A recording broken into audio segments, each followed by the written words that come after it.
Et bienvenue également à Montpellier. Très heureux d'être à Montpellier. Merci de retour. d'être là.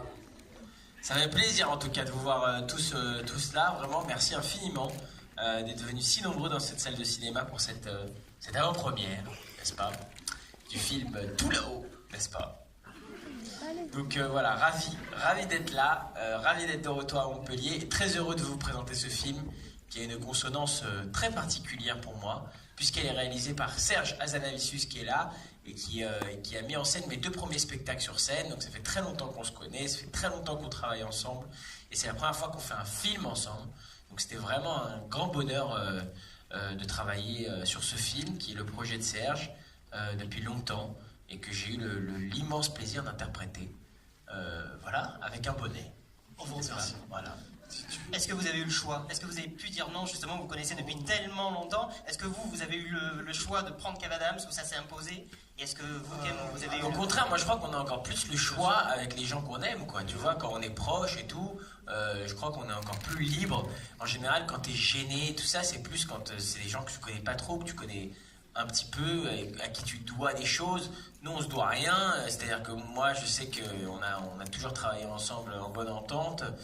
Il me doit rien, je lui dois rien. On bosse à fond, quoi, tu vois.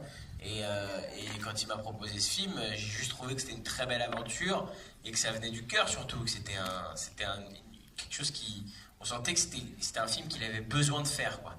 Et puis et surtout, ce qui était important pour nous, c'était de... Non, parce que moi, ce que je voulais non, dire, parce que le plus important dans cette histoire, c'est qu'au début, à la base, quand ça a démarré, parce que ça a démarré il y a plus longtemps que ça, je comprends, ça a démarré au tout début. Mais même juste avant, quand si je me rappelle. Moi, si je me rappelle plus, si moi je me rappelle mieux, avant, ce qui s'est passé. Ce qui avait été passé, c'était... Moi, je me souviens qu'on m'a demandé à un moment donné, quand même. C'est ça. Non, en fait, ce qui s'est passé, pour être honnête, c'est que là, quand j'ai eu déclic pour me lancer dans cette aventure, il y a 2 personnes à qui j'ai téléphoné pour partir. Il n'y avait rien, il n'y avait pas une ligne, il n'y avait rien.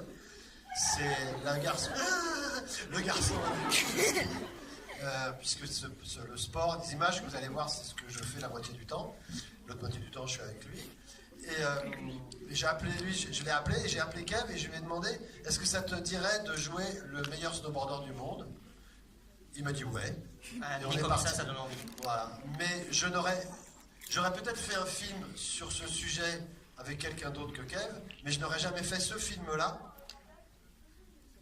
Ok, d'accord. Je n'aurais jamais fait ce film-là s'il n'y avait pas eu Kev. Je l'ai écrit pour lui, en pensant à lui, pour qu'on partage cette aventure, tous les 2. Et alors, ils l'ont pas vu encore, ils vont le voir, ils vont le découvrir. C'est pour ça que c'est toujours un petit peu difficile pour nous de parler des films. En fait, ce qu'il y a, c'est que c'est toujours très dur de parler des films avant que les gens ils aient vu le film. Mais en même temps, ça, tu vois, quand on nous dit ouais, venez à Montpellier, donc on kiffe, on vient, tu vois. Je comprends. Donc là, moi, ce que j'ai envie de faire, c'est plein de blagues. Mais le problème, c'est quoi? C'est que le film est un film, tu vois, qui force, un grand film d'aventure. Vous allez voyager, vous allez voir des montagnes absolument incroyables, des scènes de ski, de snowboard incroyables. Du coup, forcément, tout le monde me dit ouais, vas-y, Kev, fais pas trop de blagues non plus, ça sert à rien. Parce que tu vois, après, les gens, ils sont trop dans une ambiance, on veut rigoler, alors que c'est pas l'ambiance du film. Il y a il y a 2-3 vannes quand même qui passent. Mais bien sûr, il y a toujours des petites vannes. Mais c'est un film, pour moi, c'est un voyage, ce film. Pour moi, c'est... Justement, j'ai une question. On vous a vu, voyage, rendez-vous en terre inconnue. Oui. Là, c'est l'Everest. Il y a un prochain défi, il y a une envie de... Il y a toujours des défis. Il y a toujours des défis. C'est ça qui est génial. D'ailleurs, rendez-vous en terre inconnue passe mardi soir sur France 2.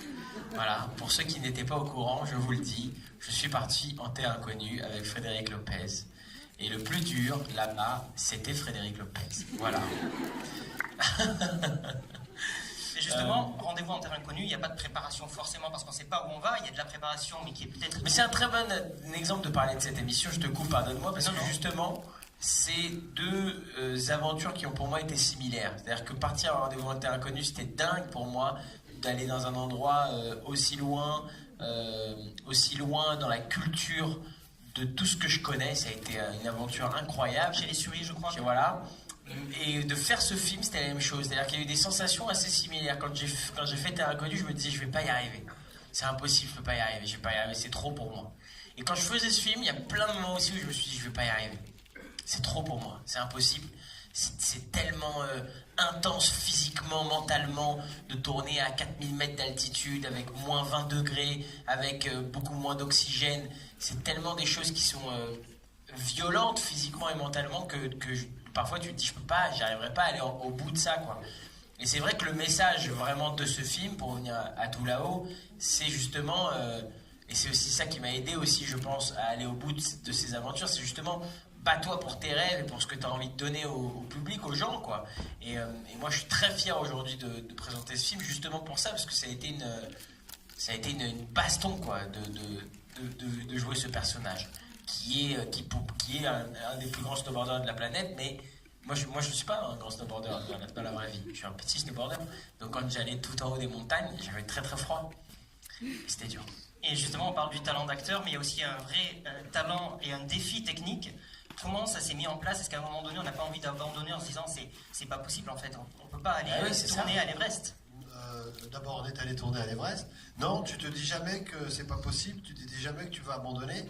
Si tu es sincère avec toi-même, si tu crois en ce que tu fais vraiment, si les gens qui sont autour de toi, tu as réussi à leur communiquer cette passion et cette envie, en fait, tu n'as qu'une série de problèmes, évidemment, mais tu les résous.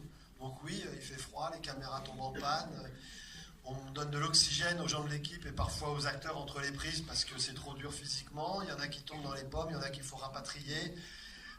Quand on a des chaussures de ski et qu'on reste toute la journée dans la neige, les chaussures de ski, c'est pas ce qui tient le plus chaud. Donc il y a les pieds qui gèlent, c'est très compliqué par exemple.